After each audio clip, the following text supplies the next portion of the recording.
इस संसार समुद्र से पार होना बहुत कठिन है, क्योंकि भगवती माया का ऐसा आकर्षण है कि एक क्षण में हम सत ज्ञान भूल जाते हैं।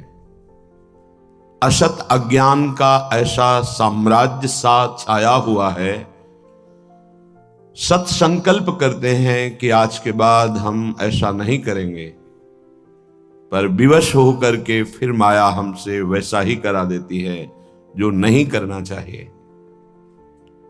उसके लिए हमें अध्यात्म बल की आवश्यकता है। अध्यात्म बल बड़े कृपा पात्रों के हृदय में जागृत होता है। कृपा हमारे ऊपर है, पात्र हमें बनना है। कृपा ना होती तो मनुष्य देह न मिलता, साधु संग न मिलता, धाम आने को न मिलता, नाम लीला रूप प्रभु के सिद्धांत ये सुनने को न मिलता। कृपा तो है, अब हमें कृपा पात्र बनना है, तभी वो प्रेमामृत रस हमारे हृदय में आएगा। कृपा पात्र उपासक एकमात्र अपने आराध्य देव के चिंतन का ही महत्व रखता है। उपासक के अंदर ये प्रश्न नहीं आना चाहिए कि हमें 6 महीना 1 वर्ष हो गए नाम जप करते हुए, कोई हमें परिवर्तन तो नहीं दिखाई दे रहा। 1 महीना अगर हम नाम जप कर रहे हैं या 1 वर्ष नाम जप कर रहे हैं तो ये सत चिंतन है। सत चिंतन कभी व्यर्थ नहीं होता। तुम्हें पता नहीं है कि तुम्हारे कितने अशुभों का नाश कर चुका है नाम, यदि वास्तविक आप जप रहे हैं। संचित कर्मों को पहले भस्म करता है नाम। इसीलिए नवीन उपासक को यह अनुभव नहीं होता कि नाम का फल क्या है, क्या आनंद है, क्या दुख मिटता है। इसलिए प्रार्थना है आप अपने अज्ञान के कारण कहीं नाम जपना ना छोड़ दे कि जब से नाम शुरू किया हमें कोई लाभ नहीं दिखाई दे रहा, हमें नौकरी नहीं मिल रही, हमारा काम नहीं बन रहा, हमारे दुख नहीं मिट रहे और दुख बढ़ रहे हैं। ऐसा आपको माया अनुभव कराएगी। पर आपको दृढ़ विश्वास रखना है सदगुरुदेव के वचनों में, शास्त्र वचनों में, संत वाणी में। इसी विश्वास के सहारे हम अध्यात्म बल से युक्त हो जाते हैं। नहीं तो जब हम नाम जप करते हैं तो सबसे पहला काम नाम का होता है गोदाम में आग लगाना। जो हमारे संचित कर्मों का शुभ अशुभ गोदाम है उसको भस्म करता है। अब ये बात पता नहीं है तो वो वर्तमान में तत्काल फल देखना चाहता है कि हम नाम जप किए तो हमारी सारी कामनाओं की पूर्णता हो ही जानी चाहिए। नहीं, नाम जप का फल क्या हुआ, वो ऐसा सोचता है। पर ऐसा नहीं है। नाम जब सबसे पहले अशुभों का नाश करता है, फिर शुभ फंसाने वाले जो होते हैं वो उनका भी नाश कर देता है। इसके बाद क्रियमाण पूरा परम पवित्र करके भगवद अर्पित कराता है, प्रारब्ध भोगने की सामर्थ्य देता है। फिर आनंद का ऐसा उन्माद होता है, आनंद की ऐसी उत्तम अवस्था होती है जो वाणी से वर्णन नहीं की जा सकती। आप धैर्यवान बने, उत्साह पूर्वक नाम का जप, नाम का कीर्तन, नाम का चिंतन करें। परिणाम बहुत मंगलमय होगा। थोड़ा धीरज रखें, थोड़ा विश्वास करें। न एक एक नाम आपको उठा रहा है, अभी आपको समझ में नहीं आएगा। जब आपके पाप नष्ट हो जाएंगे, हृदय निर्मल होने लगेगा, तब आपको समझ में आएगा। मेरा मन प्रियाजू की कृपा से इस प्रेम रस में आविष्ट हो गया है। अब मेरे लिए वृंदावन से उत्तम कोई नहीं, क्योंकि वृंदावन ने मुझे प्रियाजू प्रदान किया, प्रियाजू के चरणों का प्रेम प्रदान किया, राधा नाम प्रदान किया। अब किसी की कोई मर्यादा नहीं। प्रेम की अपनी स्वयं की मर्यादा है कि वो किसी की मर्यादा नहीं रखता। प्रीति न काहू की कान विचारे, ये प्रेम है। प्रीति की रीति रंगीलो ही जाने। अगर प्रेम का सही रूप कोई जानता है तो प्रभु श्री कृष्ण जानते हैं। इसलिए वो मर्यादा पुरुषोत्तम के रूप में जब अवतरित हुए तो एक एक मर्यादा का पालन। और जब लीला पुरुषोत्तम प्रेमावतार श्री कृष्ण चंद्रजू महाराज की लीलाओं को समझना सदगुरु की चरण शरण में बैठकर ही हो सकता है। जो रसिक हैं, जो लाडली लाल के रस में डूबे हुए रसिक सदगुरुदेव हैं, उनके चरणों के समीप बैठकर ही इनकी लीला समझ सकते हैं। नहीं, इनकी लीला बड़े बड़े मुनियों के लिए भी अगोचर ही है। न देवैर ब्रह्मादेर न खलु हरि भक्तैर न सुहृदा, ये स्वयं बांके हैं, इनकी लीला भी बांकी है। ये बांके की बाकी लीला को जिसका कहीं कुछ बाकी नहीं रह गया वही समझ सकता है। कोई भी चाह, कोई भी लालसा यदि बाकी है तो बांके की लीला को नहीं समझ सकता। जिसका हृदय समस्त कामनाओं से, इच्छाओं से रहित हो चुका है और प्रेम रस का रसिक हो गया है, वो इनकी लीलाओं को जानता है। श्रीपाद कह रहे, ये मैंने इसलिए कहा कि मेरा मन श्यामा श्याम के प्रेम में अब प्रवेश कर गया है और ये प्रेम पंचम पुरुषार्थ है। तो उपासक को बड़ी कृपा यदि वृंदावन धाम आने को मिले, आश्रय मिले, वास करने को मिले, उसमें विशिष्ट कृपा के सत्संग मिल जाए। सत्संग से हमारे समस्त संशयों का नाश हो जाता है और हृदय दृढ़ हो जाता है कि अब मैं मुक्त होना चाहता हूं। जीवन मुक्त महापुरुष ही प्रेम में प्रवेश होता है, ध्यान रखना।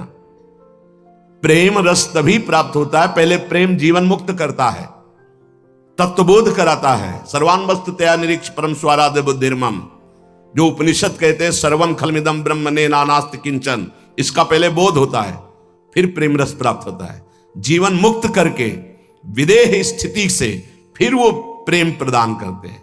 जैसे पांचों भूले देह शुद्धि, ये विदेह स्थिति है, तब छठे भावना रास की, तब वो भावना में प्रवेश करता है। इतनी ऊंचाई हम अपने साधन बल से नहीं प्राप्त कर पाते, ये गुरु कृपा बल से। तभी कहा है रे मन रसकन संग बिन रंच न उपजे। एक साधारण बिना साधन जानने वाले को भी प्रियाजू मिल गए। क्यों?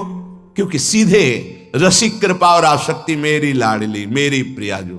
वो दुनिया के शास्त्रों का परिचय नहीं जानता, सिद्धांतों का परिचय नहीं जानता, बस उसके हृदय में एक बात बैठ गई, मेरी प्रियाजू, मेरी स्वामिनी, मेरी प्राण प्रिय सखी, लाडली जू, बात बन गई। ये जन्म बंधन से, कर्म बंधन से मुक्त होना बहुत कठिन विषय, बहुत कठिन। जब शास्त्रों का स्वाध्याय करो तब पता चलता है। तभी कहते हैं भगवत प्राप्ति अत्यंत कठिन, पर वो गलत शब्द है। भगवत प्राप्ति अत्यंत सरल। संसार का राग, शरीर का राग छोड़ पाना बड़ा कठिन, इसीलिए परिणाम को वो कठिन बोल देते हैं। परिणाम को कठिन बोलने से घाटा हो जाएगा, हम डर जाएंगे कि हम भगवत प्राप्ति नहीं कर पाएंगे। हमें उत्साह रखना है कि भगवत प्राप्ति बहुत सरल है। कठिन है शरीर संसार का राग छोड़ना, और इसकी जिम्मेवारी है गुरुदेव की।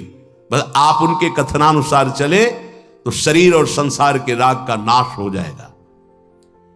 परमार्थ का स्वरूप कल के सत्संग में वर्णन किया गया कि उपासक चाहे वो गृहस्थ हो या विरक्त, यदि इस मार्ग में उन्नति प्राप्त करना चाहता है तो किसी के स्वभाव या कर्म की ना तो प्रशंसा करे और ना निंदा करे।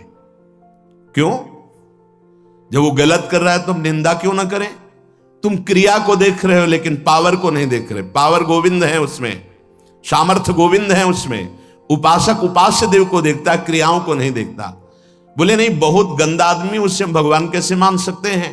तो गंदा उसकी क्रिया को लेकर के है, लेकिन परम कारण तत्व जो बैठा है वो निर्विकार, चेतन, अमल, सहज सुख राशि, उसको क्यों नहीं देखा? तुम क्रिया देखने वाले संसारी नहीं हो, तुम तत्व का दर्शन करने वाले भगवत भक्त हो, उपासक हो, जिज्ञासु हो। जैसे हम छाया को देखकर, कल ध्यान कीजिए सत्संग का, छाया को देखकर भ्रम हो जाता है कोई है क्या, ठूंठ को देखकर भ्रम हो जाता है भूत है क्या, रस्सी या टायर को देखकर हमें भ्रम हो जाता है ये सर्प है क्या, पर वहां कुछ नहीं होता। वो ठूंठ है, वो रस्सी है, वो आपकी छाया है। ठीक ऐसे ही पूरे संसार में आपके सिवा कुछ नहीं है। सच्ची माने आपको भ्रम होगा, कैसे ऐसे हो सकता है?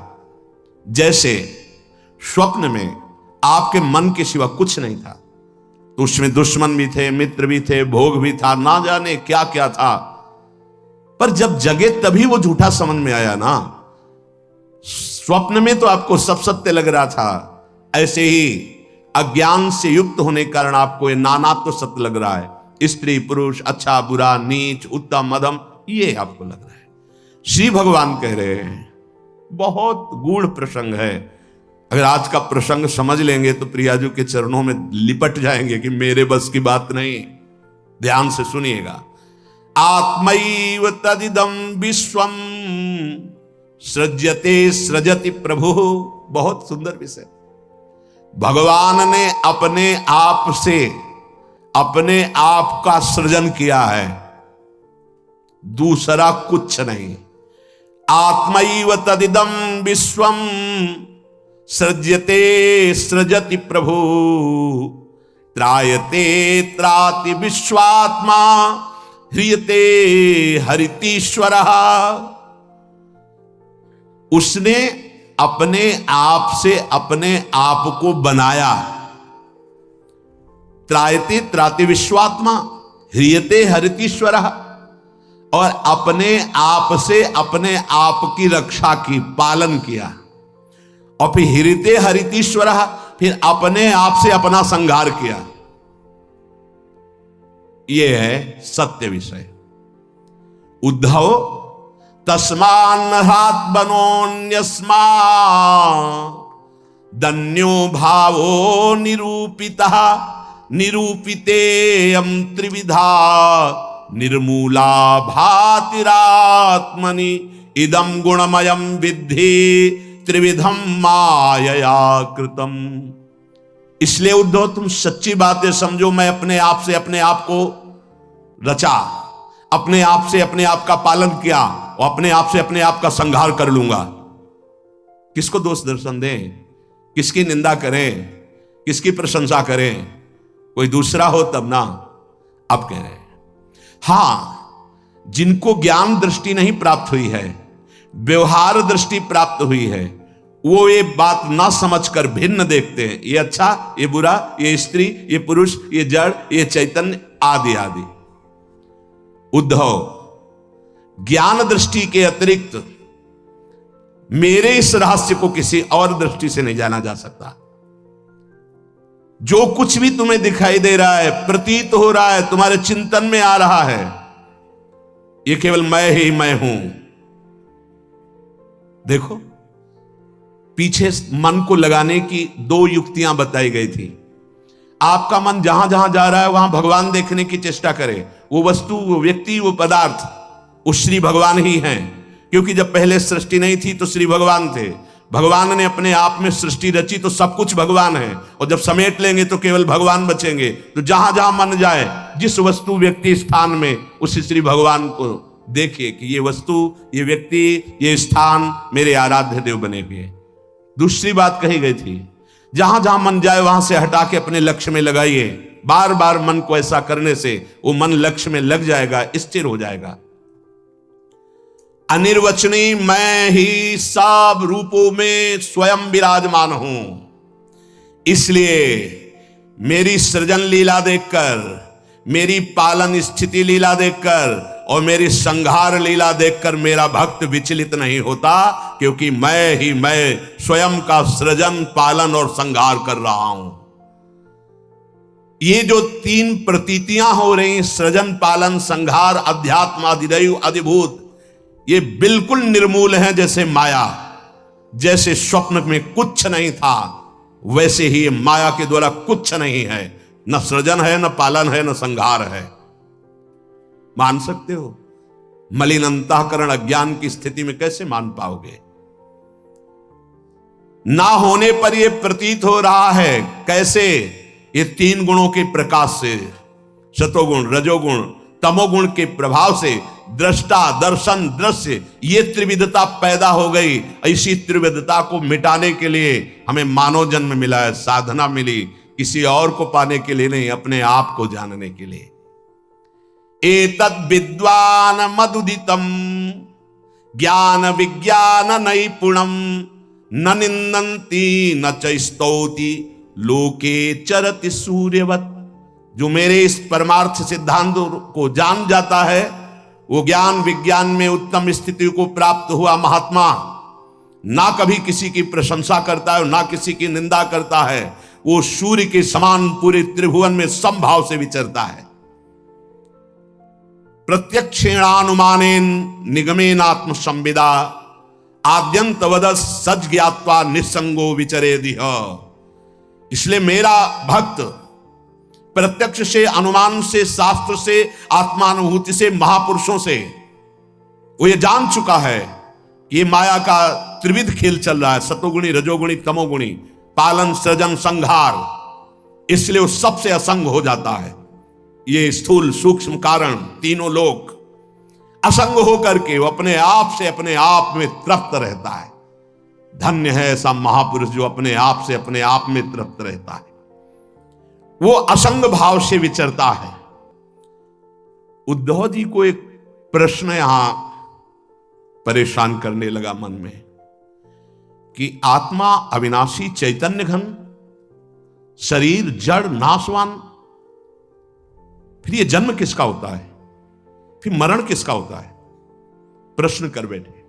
बहुत सुंदर प्रश्न है और बहुत सुंदर उत्तर है। यदि आप समझ पाए तो आप प्रियाजू के चरणों में भाग पड़ेंगे, क्योंकि आपकी समझ के परे की बात है। लाडली जी, मेरी तो कुछ समझ में नहीं आया, बस मैं तो यही कह रहा हूं, हमारी महारानी श्री राधा रानी। इसलिए सुन, थोड़ा धूप का ताप लगे ना तो वृक्ष की छाया अच्छी लगती है।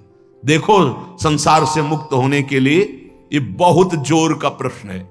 उद्धव जी ने कहा, नैवात्मनो न देहस्य संस्कृतिर्दृष्ट दृश्ययोः अनात्मस्व दृशोरीस कस्य स्युदुपलभ्यते। प्रभु, ये चर्चा आपको मिलेगी नहीं प्राय, क्योंकि कथन और श्रवण के लिए स्थान की भी जरूरत होती है। तो यह श्रीधाम वृंदावन, और यहां व्यक्त अव्यक्त बड़े बड़े महापुरुष पधारे हुए हैं। तुम्हारी दृष्टि नहीं है तो तुम्हें व्यक्ति समझ में आएगा। जहां भगवत शास्त्रों का सत्संग होता है वहां सनक सनंदन सनातन सनत कुमार श्री हनुमान जी महाराज, बड़े बड़े महाभागवत पधारते हैं, और उन्हीं के सानिध्य से समझ में आ सकता है। ये विशुद्ध भागवत परमार्थ मार्ग है। उद्धव जी ने पूछा कि भगवान, ये जो आत्मा है ये दृष्टा है और शरीर जो है ये दृश्य है। आत्मा स्वयं प्रकाश है और देह जड़ है। ऐसी स्थिति में ये जन्म मरण किसका होता है? आत्मा का जन्म मरण हो नहीं सकता, क्योंकि स्वयं प्रकाश है, और जड़ शरीर का हो नहीं सकता, क्योंकि नाशवान विकारी है, ये तो यही नष्ट हो जाता है। महाराज, ये मरता कौन है और जन्मता कौन है? ना आत्मा और न शरीर। अगर ये शरीर जन्मता मरता है तो शरीर को नष्ट करने के बाद फिर अब जन्म मरण खत्म हो जाना चाहिए, पर फिर शरीर मिलता है। आत्मा को हो नहीं सकता, क्योंकि स्वयं प्रकाश निर्विकार चैतन्य घन। तो ये होता किसको है जन्म मरण? इसका होना उपलब्ध है कि होता है जन्म मरण, तभी होता किससे है भगवान? हे जगत गुरु, आप हमारे संशय की निवृत्ति करें। आत्मा व्ययो अगुणः शुद्धा स्वयं ज्योतिरनावृतः अग्निवद्दारुवच्चिद्देहा कस्य संस्कृति। नाथ, आपकी कृपा से इतना तो पता चला है कि आत्म तत्व अविनाशी है, प्राकृत अप्राकृत गुणों से रहित है, शुद्ध स्वयं प्रकाश है, कोई भी आवरण उसे ढक नहीं सकता। शरीर विनाशी है, साकार है, अशुद्ध है, आत्मा से प्रकाशित है और आवृत है माया के गुणों से। प्रभु, आत्मा तेज स्वरूप प्रकाशमान, शरीर काठ की तरह अचेतन, फिर ये जन्म मृत्यु संसार किसको प्राप्त होता है? कौन है जो बार बार जन्मता है मरता है? श्री भगवान उवाच यावद्देहेन्द्रिय प्राणै रात्मनः सन्निकर्षणम् संसारा फलवास्तावत् पार्थो अविवेकिनः। भगवान श्री कृष्ण ने कहा, प्रिय उद्धव, बहुत तुमने विशुद्ध परमार्थ के स्वरूप का प्रश्न किया है।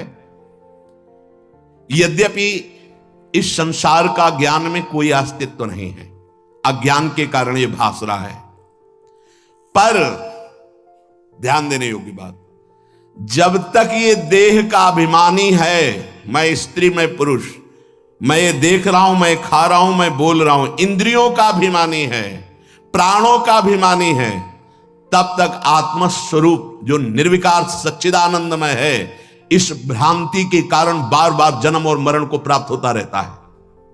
यद्यपि ना उसका कभी जन्म होता है ना मरण होता है, फिर भी भ्रांति, ये भ्रांति स्वप्न की तरह है। अर्थे हृद्यमाने पी संस्कृतिर न निवर्तते, ध्यायतो विषयानस्य स्वप्ने नर्था गमो यथा। जब तक इसको ये भान रहता है कि मैं स्त्री हूं, मैं पुरुष हूं, मैं अपनी इंद्रियों से भोग रहा हूं, मैं ये भोगा हूं, ये भोगूंगा, ये उसकी भ्रांति ऐसे है जैसे स्वप्न में। और स्वप्न में प्राप्त हुआ सुख दुख जब तक जागता नहीं तब तक सत्य भासता है।